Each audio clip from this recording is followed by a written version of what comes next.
안녕하십니까. 더불어민주당 광주 동남갑 국회의원 정진욱입니다.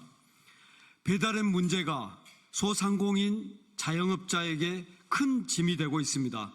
배달앱 민족 등 몇 개 배달앱이 배달앱 시장을 사실상 독점하고 있는 가운데 우월적 지위를 남용해 9.8%라는 높은 중개 수수료를 받는 등 소상공인과 소비자들의 고열을 쥐어짜고 있습니다. 이에 대한 대응으로 총 수수료 상한제 제안이 나왔고, 또 하나는 공공 배달앱을 키워서 기존 배달앱들의 횡포를 막자는 운동이 전국적으로 일고 있습니다. 하지만 공공 배달앱은 민간 배달앱과의 가격 경쟁력이라든가 예산의 한계 때문에 어려움을 겪고 있습니다. 광주광역시를 비롯한 전국의 지자체에서 공공 배달앱 활성화를 위한 다양한 노력을 전개하고 있지만 한정된 재원으로 인해서 어려움을 겪고 있습니다. 저는 어제 광주 공공 배달앱 홍보맨 제5호로 이촉됐고, 지난 25일 국정감사에서도 정부의 공공 배달앱에 대한 국비 지원 강화 등 활성화 대책을 촉구한 바 있습니다.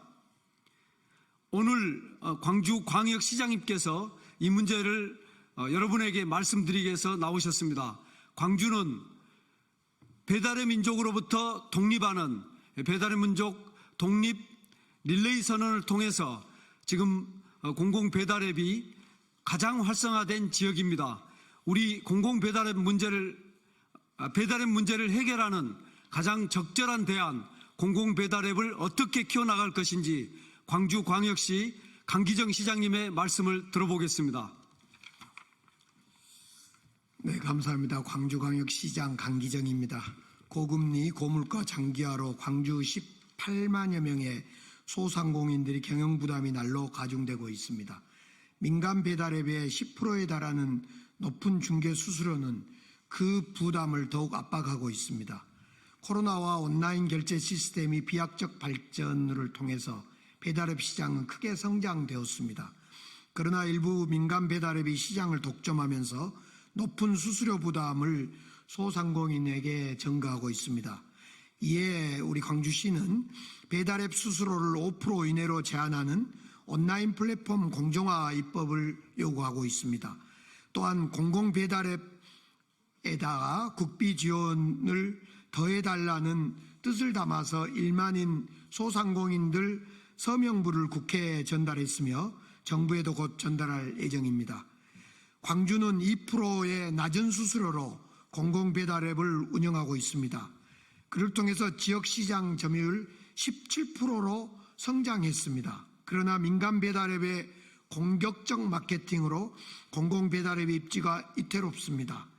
지역 상인단체 등에서도 다각적인 노력을 전개하고 있습니다만 민간 배달앱의 가격 경쟁력에 벽을 넘지 못하고 있습니다. 중앙정부와 국회가 적극 나서주셨으면 합니다.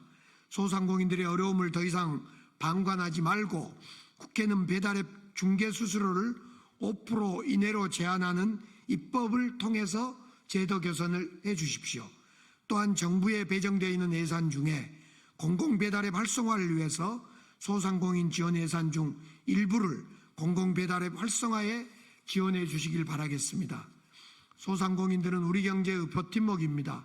소상공인들의 어려움을 해소하기 위해 국가는 지원 방안을 마련해 주셔야 됩니다. 민간 배달앱의 중개 수수료 규제와 공공 배달앱 활성화 지원책을 이번 정기국회에서 마련해 주실 것을 부탁드리겠습니다. 이상입니다. 예, 이상으로 공공 배달앱 지원 활성화를 위한 기자회견을 마치겠습니다. 감사합니다.